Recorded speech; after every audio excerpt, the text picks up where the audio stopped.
Hi, my name is Rati और आप मुझे देख रहे हैं R N Rati nursing academy पर। आज जो टॉपिक हम डिस्कस करने वाले हैं वो है लेप्रोसी। बट टॉपिक स्टार्ट करने से पहले एक क्वेश्चन है आप सभी के लिए एंड राइट ऑप्शन जो भी हो आपके अकॉर्डिंग आप नीचे कमेंट बॉक्स में कमेंट कीजिए। क्वेश्चन है एंटी लेप्रोसी डे कब सेलिब्रेट किया जाता है। आपके पास ऑप्शन है 27 जनवरी, ऑप्शन बी है 28 जनवरी और ऑप्शन सी 29 जनवरी एंड ऑप्शन डी 30 जनवरी। जो भी करेक्ट ऑप्शन आपके अकॉर्डिंग है आप नीचे कमेंट बॉक्स में कमेंट कीजिए। चलिए शुरू करते हैं आज का हमारा टॉपिक लेप्रोसी। जो लेप्रोसी है उसको हैंसेन डिजीज़ भी कहा जाता है, ये इसका सेकंड नेम है और मोस्टली आपको एग्ज़ाम के अंदर हैंसेन डिजीज़ करके ही क्वेश्चन देखने को मिलते हैं।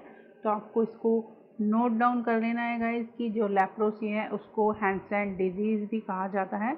जो लेप्रोसी है वो एक क्रॉनिक डिजीज़ है और ये जो डिजीज़ है वो स्लो प्रोग्रेस करती है, इसको काफ़ी टाइम लगता है अपने सिम्टम्स को शो करने के लिए और ये बैक्टीरियल इन्फेक्शियस डिजीज़ है। यहाँ पर जब भी कोई कैंडिडेट इस डिजीज़ से अफेक्टेड होता है तो ये जो डेली रूटीन का जो जॉब वर्क होता है कैंडिडेट उसको भी परफॉर्म करने के लिए डिसेबल हो जाता है। एंड यहाँ पर जो इसका मेन कॉज है वो है माइकोबैक्टीरियम लेप्रेई। ये काफ़ी इम्पॉर्टेंट नाम है, आपको इसको याद रखना होगा। एंड जो डिजीज़ है वो मेनली अफेक्ट करती है पेरिफेरल नर्व्स को। पेरिफेरल नर्व्स में जो आपकी एक्सट्रीमिटीज़ हैं उनके अंदर जो नर्व्स हैं वो मेनली अफेक्ट होती हैं इस डिजीज़ के अंदर, लेकिन साथ ही साथ इसका जो इम्पैक्ट है वो हमें स्किन के अंदर, muscles, I, bones, testis and internal organs के अंदर भी देखने को मिलता है। ये कुछ मेन एरियाज़ हैं जो कि लेप्रोसी की केसेस के अंदर अफेक्टेड होते हैं। लेप्रोसी के क्लिनिकल फीचर्स की अगर हम बात करते हैं गाइस तो यहाँ पर जो स्किन है वो हाइपोपिगमेंटेड हो जाती है। मीन्स जो आपकी स्किन का कलर है उससे लाइट कलर के पैचेस आपको स्किन के ऊपर देखने को मिलते हैं। एंड यहाँ पर पार्शियल और टोटल लॉस ऑफ सेंसेशन भी हमें देखने को मिलता है अफेक्टेड एरिया के अंदर, क्योंकि जो नर्व है वो डैमेज हो रही हैं यहाँ पर इस कंडीशन में।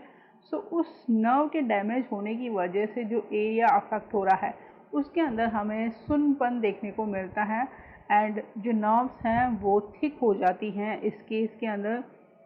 एंड अगर हम यहाँ पर स्किन और नेज़ल का स्मीयर कलेक्ट करते हैं और उसको चेक करते हैं तो यहाँ पर जो एसिड फास्ट बेसिलाई है उसकी प्रेजेंस हमें शो होती है। तो ये कुछ मेन क्लिनिकल फीचर हैं जो कि लेप्रोसी के केस में हमें देखने को मिलते हैं। एपिडेमियोलॉजिकल फैक्टर्स की अगर मैं बात करती हूँ यहाँ पर कि माइकोबैक्टीरियम लेप्रेई इसका मेन ऑर्गेनिज्म है और ये जो ऑर्गेनिज्म है वो माइस यानी चूहे जो होते हैं उनका जो फूट होता है उसके नीचे जो पैड्स लगे होते हैं उस एरिया में ये माइकोबैक्टीरियम लेप्रेई ग्रो करते हैं। और साथ में एक और यहाँ पर जीव आपको देखने को मिलेगा जिसको आर्मडिलॉज कहा जाता है। ये भी कुछ चूहे जैसा ही होता है देखने में।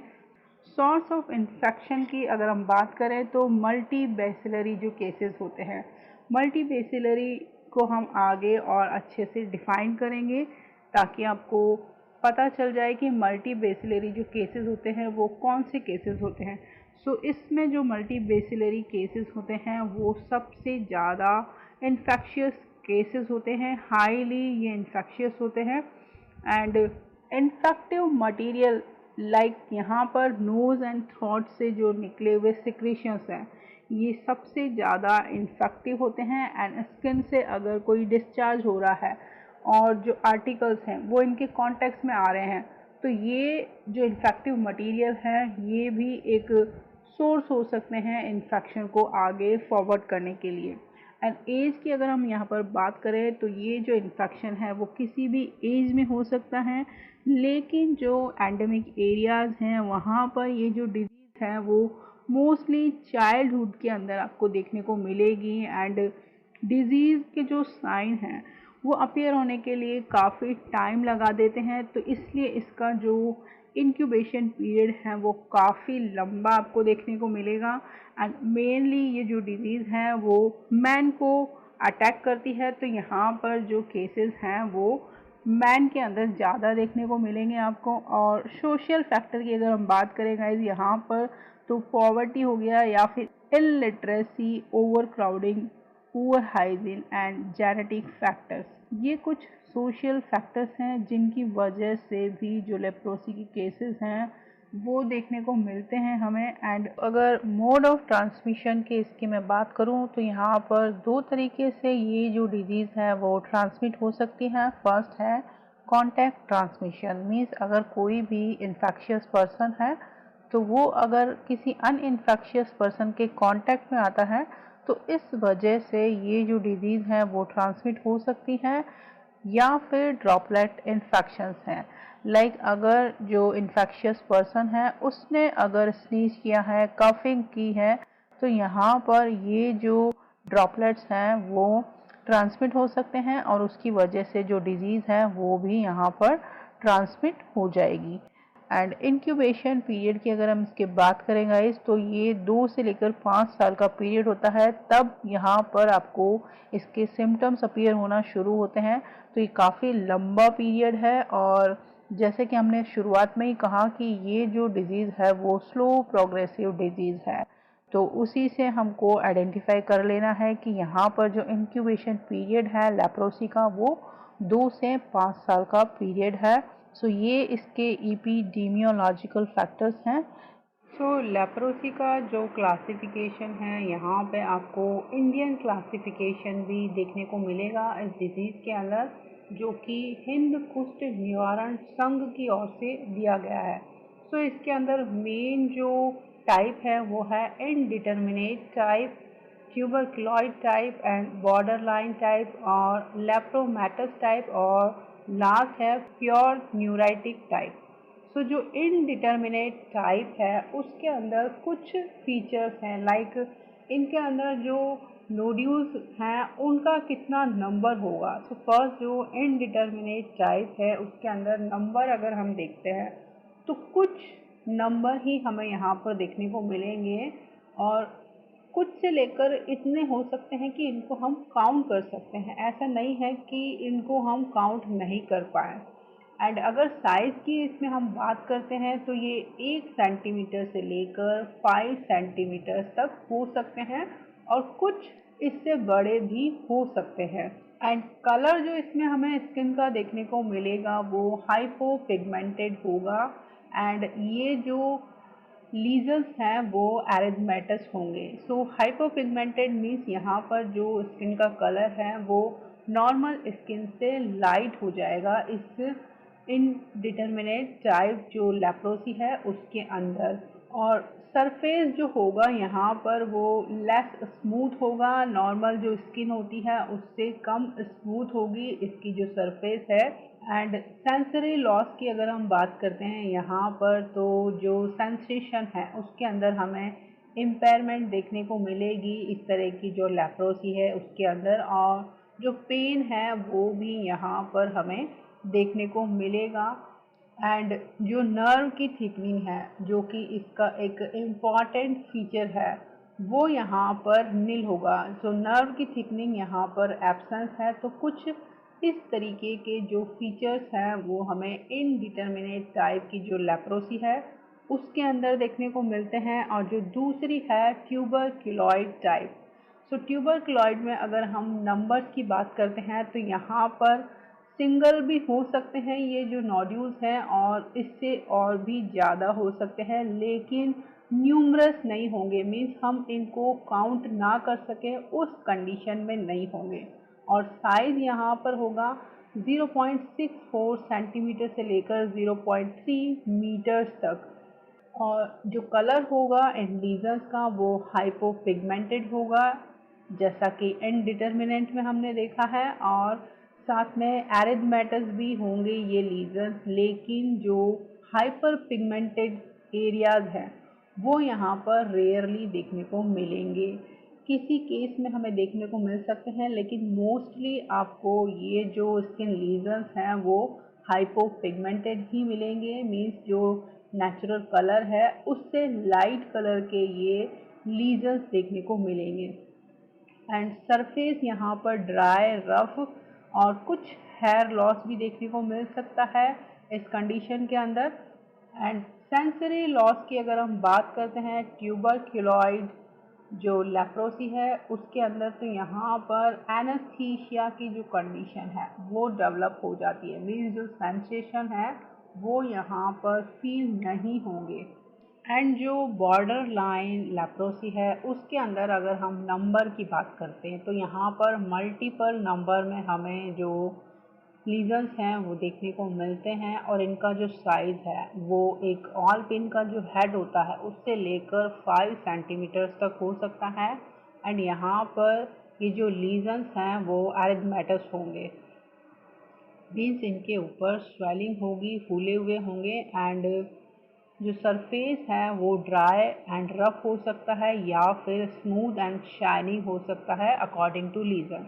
सपोज़ अगर लीजन छोटा है तो यहाँ पर ड्राई एंड रफ उसकी जो सरफेस है वो देखने को मिल सकती है। और अगर लीजन एकदम फ्लूइड से फिल्ड है या फिर उसके अंदर जो सिक्रीशन है वो है, तो ये जो लीजन्स हैं वो शाइनी हो सकते हैं। सो इस तरीके की जो अपीयरेंस है वो हमें देखने को मिल सकती है स्किन की। और जो सेंसरी पोर्शन है यहाँ पर पेन भी फील हो सकता है पेशेंट को, या फिर जो सुन्नपन है वो भी हो सकता है। दोनों ही डिपेंड करता है जो लीजन्स हैं उनके ऊपर। नेक्स्ट टाइप है लेप्रोमेटस। इसमें अगर हम नंबर देखते हैं तो यहाँ पर जो नंबर्स हैं वो काफ़ी ज़्यादा होंगे, न्यूमरस होंगे एंड पूरे एरिया के ऊपर होंगे। और साइज़ है वो मैक्यूल एंड पैप्यूल, ये दोनों ही जो फॉर्म होती हैं किसी भी एक कार के डेवलप होने के लिए, तो यहाँ पर ये दोनों फॉर्म हमें देखने को मिल सकती है। सो 0.5 सेंटीमीटर से लेकर ये 5 सेंटीमीटर तक हो सकता है इनका साइज़। और कलर की अगर हम यहाँ पर बात करें तो ये हाइपोपिगमेंटेड होंगे। मीन्स इनका जो कलर है वो स्किन से लाइट होगा और कुछ कॉपरी कलर हो सकता है। साथ में एरिथमा हमें देखने को मिलेगा इन स्किन लीजन्स के ऊपर। और सरफेस यहाँ पर स्मूथ, शाइनी और वेलवेटी टाइप की जो सरफेस है वो देखने को मिलती है। और सेंसरी लॉस है, अगर ये लीजन ट्रंक एरिया में है तो यहाँ पर कोई सेंसरी लॉस हमें देखने को नहीं मिलेगा। लेकिन अगर ये लिम्स के डिस्टल पार्ट में है ये लीजन्स, तो यहाँ पर जो सेंसरी लॉस है वो हमें देखने को मिलता है। एंड जो लास्ट है पॉलीन्यूराइटिक या फिर प्योर न्यूराइटिक भी इसे कहा जाता है। तो नंबर की अगर हम बात करते हैं तो यहाँ पर एक या उससे ज़्यादा जो नर्व्स हैं वो यहाँ पर इन्वॉल्व है, इसीलिए इसे पॉलीन्यूराइटिक कहा जा रहा है। और साइज़ इसके अंदर कोई भी स्किन लीजन नहीं होगा। और कलर की बात करें, जब यहाँ पर जो स्किन लीजन है वो नहीं है तो जो स्किन का कलर है वो भी यहाँ पर शो नहीं होगा। एंड सरफेस की बात करते हैं यहाँ पर, तो सरफेस के अंदर भी नो स्किन लीजन हमें दिखाई देगा। एंड जो पॉलीन्यूराइटिक केसेस होते हैं उनके अंदर जो सेंसरी लॉस है वो प्रेजेंट होता है। मीन्स यहाँ पर जो सेंसेशन है वो फील नहीं होती है कैंडिडेट को। तो मेन जो कहने का मतलब ये है कि पॉलीन्यूराइटिक मीन्स यहाँ पर जो नर्व्स हैं वो एक से ज़्यादा इन्वॉल्वमेंट हो रहा है और जो स्किन लीजन्स हैं वो एब्सेंस होंगे यहाँ पर। और जो सेंसेशन है वो भी यहाँ पर लॉस होगा। सो इस तरीके से हम ये जो क्लासिफिकेशन है उसको आइडेंटिफाई कर सकते हैं इन सभी फीचर्स के बेसिस पर। एंड ये जो क्लासिफिकेशन है फर्दर इसको और डिवाइड किया गया है। जो मल्टी बेसिलरी केसेस हैं इनके अंदर, उसमें बॉर्डर लाइन एंड लेप्रोमेटस जो टाइप है लेप्रोसी का उनको इंक्लूड किया गया है, जो कि काफ़ी इन्फेक्शियस डिजीज़ है। और पॉलीबैसिलरी में ये जो 3 टाइप हमारे पास बचते हैं, इनडिटर्मिनेंट, ट्यूबरक्लोइड एंड प्योर न्यूराइटिक, इनको पॉसिबैसिलरी केसेस के अंदर इंक्लूड किया जाता है। तो ये जो क्लासिफिकेशन है इसको इस तरीके से क्लासिफाई किया जाता है। लेप्रोसी को जो क्लिनिकल साइंस होते हैं उनके बेसिस के ऊपर भी डिफाइन किया जाता है, क्लासिफाई किया जाता है। तो यहाँ पर दो टाइप का क्लासिफिकेशन आपको देखने को मिलेगा। फर्स्ट है पॉसिबैसिलरी लेप्रोसी और सेकंड है मल्टीबैसिलरी लेप्रोसी। सो पॉसिबैसिलरी जो लेप्रोसी है उसके अंदर जो स्किन लीजन्स होते हैं उनके जो नंबर हैं वो 1 से लेकर 5 तक हो सकते हैं, और यहाँ पर जो नर्व का इन्वॉल्वमेंट हमें देखने को मिल रहा है वो सिर्फ एक नर्व ही इन्वॉल्व होती है यहाँ पर। सो ये जो क्लासिफिकेशन है वो पॉसिबैसिलरी क्लासिफिकेशन कहलाता है, और इसके अंदर हमें यहाँ पर इस तरीके की फाइंडिंग देखने को मिलती है। और अगर हम मल्टीबैसिलरी लेप्रोसी की बात करते हैं गाइस, तो यहाँ पर जो स्किन के लीजन्स होंगे उनका जो नंबर है वो 6 से लेकर और ज़्यादा भी हो सकता है, और नर्व जो है इन्वॉल्वमेंट हो रहा है जो नर्व है वो यहाँ पर एक से ज़्यादा होंगी। सो इस अकॉर्डिंग यहाँ पर जो मल्टीबैसिलरी लेप्रोसी है और पॉसिबैसिलरी जो लेप्रोसी है उनको इस तरीके से डिफ्रेंशिएट हम कर सकते हैं। सो यहाँ पे आपको ये ध्यान रखना है कि जो नंबर है स्किन लीजन्स के वो अगर कम है तो ये जो केसेस होते हैं वो पॉसिबैसिलरी लेप्रोसी के होते हैं, एंड जो अगर नंबर यहाँ पर स्किन लीजन्स के 6 या उससे और ज़्यादा हैं और नर्व भी उससे ज़्यादा इन्वॉल्व हो रही हैं तो ये जो केसेस हैं वो मल्टीबैसिलरी लेप्रोसी कहलाते हैं। सो जो लेप्रोसी के केसेस होते हैं उनको हम किस तरीके से कंट्रोल कर सकते हैं। फर्स्ट हमें यहाँ पर जो केसेस होते हैं उनको डिटेक्ट करना होता है, और ये जो डिटेक्शन है वो हम किस तरीके से कर सकते हैं। यहाँ पर कॉन्टेक्ट सर्वे किया जा सकता है या फिर ग्रुप सर्वे किया जा सकता है एंड मास सर्वे किया जा सकता है। तो ये 3 टाइप के सर्वे हैं जिसके थ्रू हम यहाँ पर जो केसेस हैं उनको डिटेक्ट कर सकते हैं।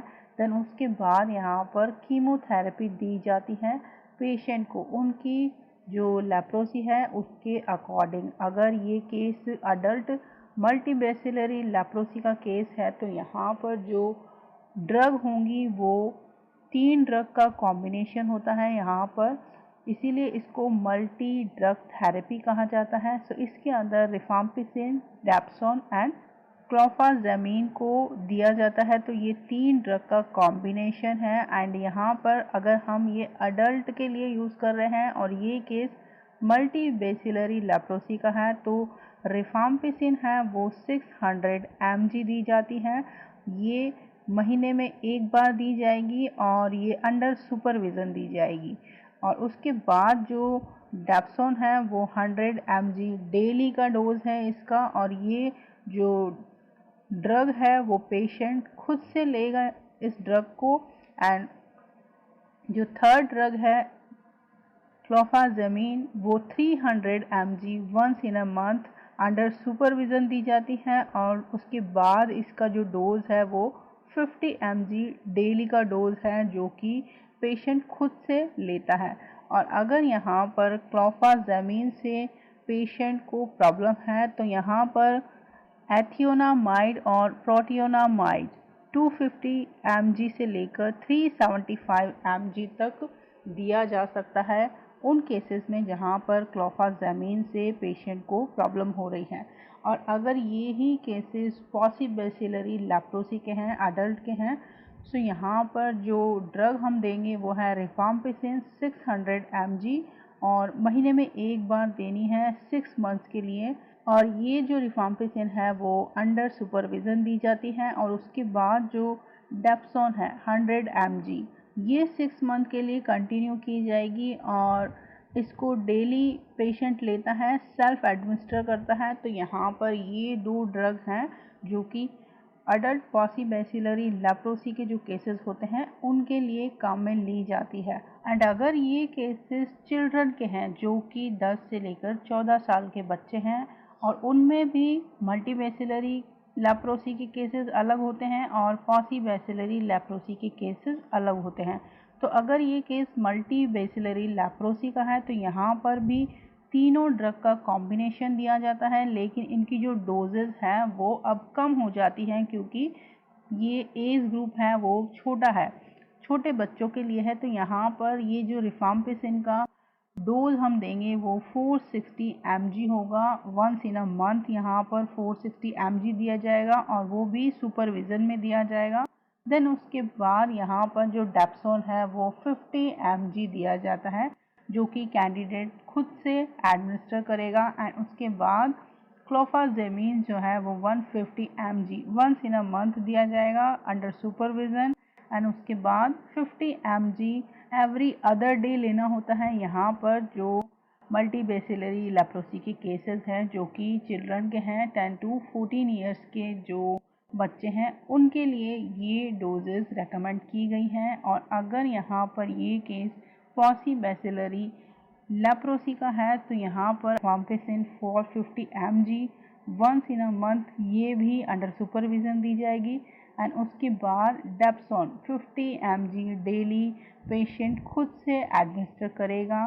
और अगर 10 साल से छोटी उम्र के बच्चे हैं तो यहाँ पर ये जो डोजेस दी जाएंगी वो एज़ पर डॉक्टर ऑर्डर दी जाएंगी। इनके अंदर चेंजेस होगा क्योंकि यहाँ पर जो एज है बच्चे की वो कम हो गई है।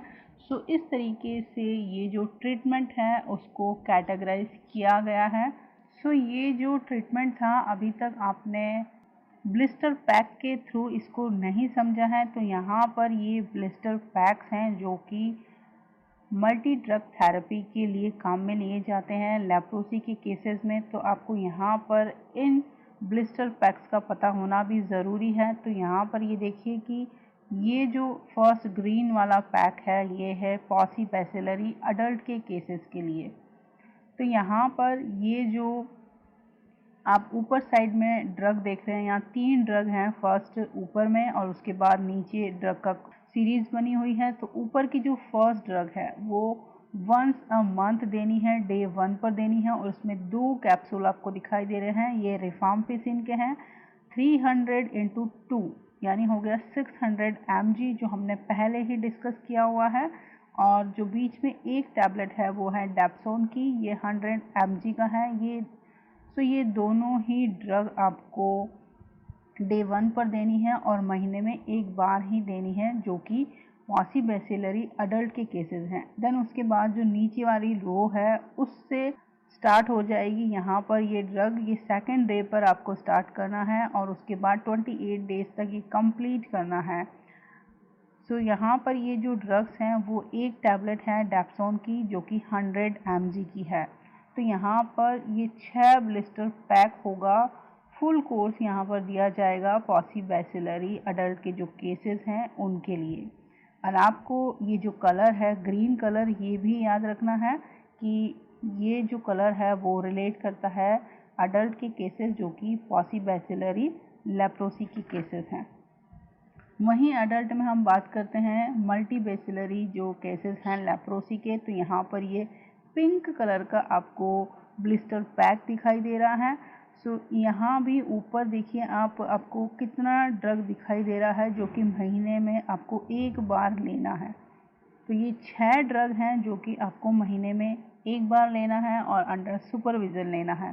सो 2 कैप्सूल हैं यहाँ पर रिफाम्पिसिन के जो कि 300 mg × 2 है, टोटल हो गया 600 mg। एंड 3 कैप्सूल हैं क्लोफाजेमिन के जो कि 100 mg × 3 यानी 300 mg है और एक टैबलेट हो गई है डेप्सोन की जो कि 100 mg की डोज है। तो ये वंस इन अ मंथ लेना है और अंडर सुपरविजन लिया जाएगा और उसके बाद यहाँ पर नेक्स्ट सेकंड डे से स्टार्ट होगा जो कि 28 डेज तक कंटिन्यू होगा ये ट्रीटमेंट। यहाँ पर एक कैप्सूल है क्लोफाजेमिन का जो कि 50 mg की है एंड 1 टैबलेट है डेप्सोन की जो कि 100 mg की है। सो ये जो फुल कोर्स है वो 12 ब्लिस्टर पैक का कोर्स है और यहाँ पर ये मल्टीबैसिलरी अडल्ट के केसेस हैं तो 12 महीने के लिए ये ब्लिस्टर पैक कैंडिडेट को दिए जाते हैं। तो इस तरीके से जो ट्रीटमेंट है अडल्ट के केसेस में वो किया जाता है।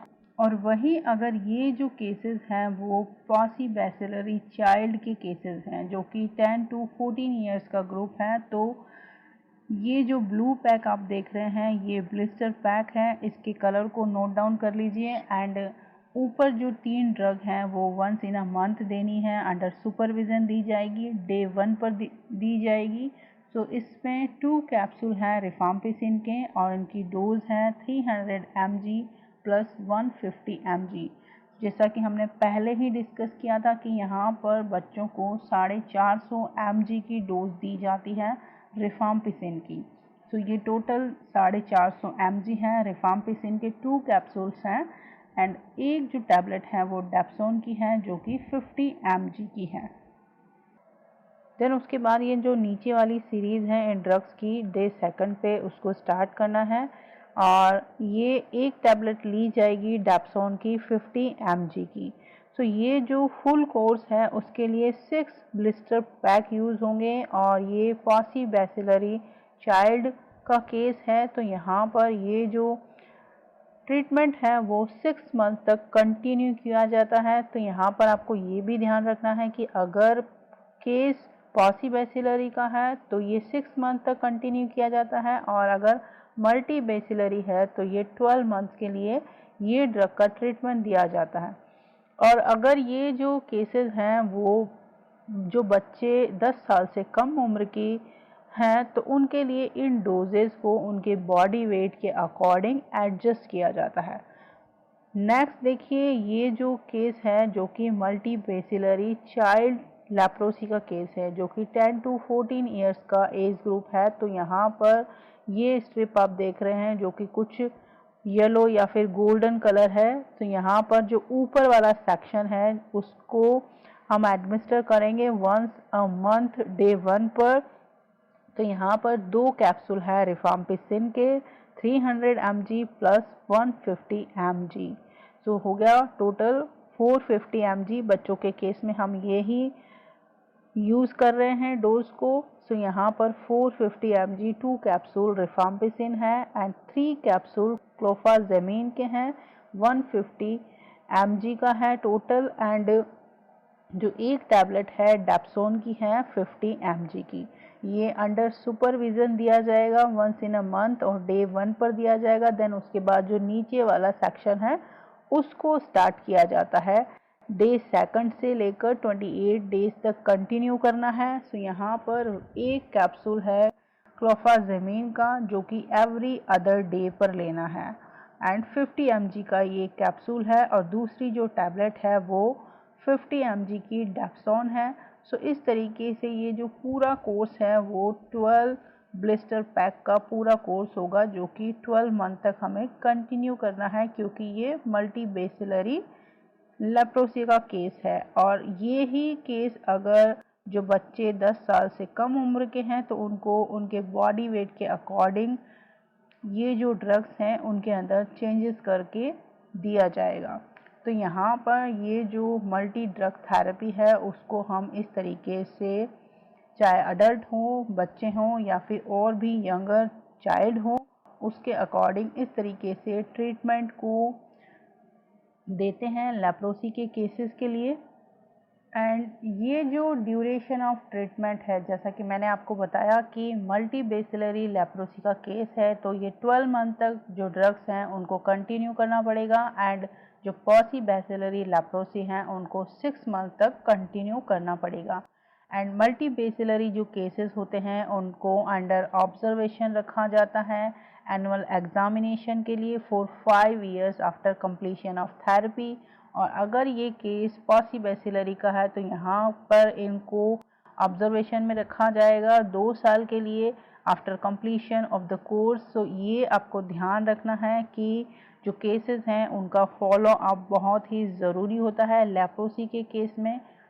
एंड अगर कोई कैंडिडेट है जो कि डिफ़ॉल्टर है इस केस के अंदर कि उसने ट्रीटमेंट पूरा नहीं लिया है और फिर से वो हेल्थ केयर सेंटर पर आ रहा है ट्रीटमेंट के लिए, तो यहाँ पर हमें जो मल्टी ड्रग थेरेपी का कोर्स है वो एक न्यू कोर्स उसको देना पड़ेगा। या ऐसा नहीं होगा कि जो कोर्स उसने आधा कंप्लीट किया है फिर से उसको आधा कोर्स ही दिया जाए, वो बिल्कुल बेकार हो जाता है। तो यहाँ पर डिफ़ॉल्टर जो केसेस होते हैं उनको हमें फिर से एक न्यू कोर्स देना होगा मल्टी ड्रग थेरेपी का। सो इसमें हम कौन कौन से कैंडिडेट को इंक्लूड कर सकते हैं। यहाँ पर रेडिश और रेज्ड स्किन लीजन्स अगर हमें दिखाई दे रहे हैं ऐसे डिफ़ॉल्टर केसेस के अंदर, तो उनको हम मल्टी ड्रग थेरेपी फिर से स्टार्ट करेंगे। या फिर कोई न्यू स्किन लीजन आ गया है बॉडी के ऊपर, तो यहाँ पर फिर से ये MDT स्टार्ट की जाएगी। एंड कोई न्यू नर्व का इन्वॉल्वमेंट हुआ है या फिर लेप्रोमेटस नोड्यूल फिर से डेवलप हो गया है and sign of reversal reaction, यहाँ पर जो रिएक्शंस हैं वो फिर से रिवर्स हो रही हैं, तो भी हमें यहाँ पर ये जो मल्टी ड्रग थेरेपी है इसका एक न्यू कोर्स देना पड़ेगा कैंडिडेट को। एंड लेप्रोसी के जो केसेस होते हैं उनका रिहैबिलिटेशन करना बहुत ही इम्पॉर्टेंट होता है। हर तरीके से जो कैंडिडेट होता है वो डीमोटिवेट हो जाता है, अगर फिज़िकली देखा जाए या फिर इमोशनली, सोशली, फाइनेंशियली, तो ये सारे एस्पेक्ट हैं, इनको हमें कवर करना होगा इस केस के अंदर, क्योंकि ये जो डिज़ीज़ है वो कैंडिडेट को डिसेबल कर देती है। तो इसकी वजह से जो कैंडिडेट है उसका जो मोरल है वो डाउन हो जाता है। तो उसको भी इस तरीके से हमें मोटिवेट करना है कि ये जो डिज़ीज़ है वो एक क्यूरेबल डिज़ीज़ है। अगर टाइम पर ट्रीटमेंट लिया जाए तो ये डिज़ीज़ भी नॉर्मल जो डिज़ीज़ होती हैं उनकी तरह ही हम इनको क्योर कर सकते हैं। सो इस तरीके से कैंडिडेट को हमें रिहैबिलिटेट करना होगा। और आपने देखा होगा कि कुछ ऐसे जो वोकेशनल कोर्सेज़ हैं वो भी इन लोगों के लिए चलाए जाते हैं, तो फाइनेंशियल जो इंडिपेंडेंस है वो भी इनको प्रोवाइड की जाती है। सो इस तरीके से हमें कैंडिडेट को रिहैबिलिटेट करना होता है, लेप्रोसी के जो कैंडिडेट होते हैं उनको। एंड हेल्थ एजुकेशन बहुत ही इम्पॉर्टेंट होता है इस केस के अंदर, क्योंकि अगर हम पहले से ही हेल्थ एजुकेशन देते हैं, चाहे वो कम्युनिटी में दें या फिर किसी ग्रुप के लिए दें, सो हेल्थ एजुकेशन का जो पार्ट है वो बहुत ही इम्पॉर्टेंट है। उससे जो भी डिज़ीज़ अगर ट्रांसमिट हो सकती है उसको हम अवॉइड कर सकते हैं। कैंडिडेट को बता सकते हैं कि अगर आपको लेप्रोसी हुई है या आपके एरिया में किसी को भी हुआ है तो उसको आइसोलेट करना है। हर जो भी आर्टिकल्स उसके द्वारा यूज़ किए जा रहे हैं उनको सेपरेट रखना है।